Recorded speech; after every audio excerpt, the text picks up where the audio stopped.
અંકલેશ્વર શહેર ભાજપ દ્વારા જનસંઘના સંસ્થાપક ડોક્ટર શ્યામા પ્રસાદ મુખર્જીની પુણ્યતિથિ નિમિત્તે જવાહર બાગ ખાતે પ્રસ્થાપિત ડોક્ટર શ્યામા પ્રસાદ મુખર્જીની પ્રતિમાને પુષ્પાંજલિ આપી હતી।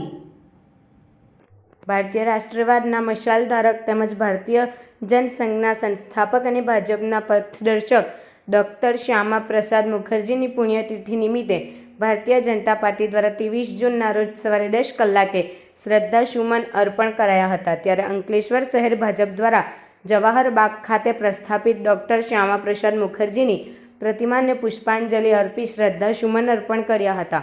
આ પ્રસંગે શહેર ભાજપ પ્રમુખ નરેન્દ્રભાઈ પટેલ, નગરપાલિકા પ્રમુખ લલિતાબેન રાજપુરોહિત, મહામંત્રી મિનેશ ગાંધી, પાલિકાના પ્રમુખ ઉપપ્રમુખ ભાવેશ કાયસ્થ, શિક્ષણ સમિતિના ઉપપ્રમુખ રમણભાઈ પટેલ સહિત શહેર ભાજપના હોદ્દેદારો અને પાલિકાના સભ્યો હાજર રહ્યા હતા।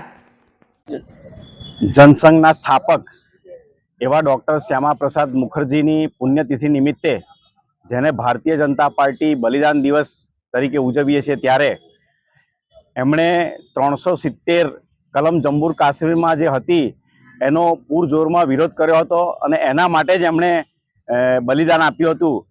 એ દિવસે એમને અમે સૌ નગરપાલિકાના ચૂંટાયેલા તેમજ નગરપાલિકાના પ્રમુખ સહિત સંગઠનના હોદ્દેદારો શ્રીઓ સાથે અમે એમને પુષ્પાંજલિ અર્પણ કરી છે અને આવનારા દિવસોમાં એમના વિચારને આગળ ધપાવવા માટે અમે સૌ કાર્યકર્તાઓ કટિબદ્ધ છીએ।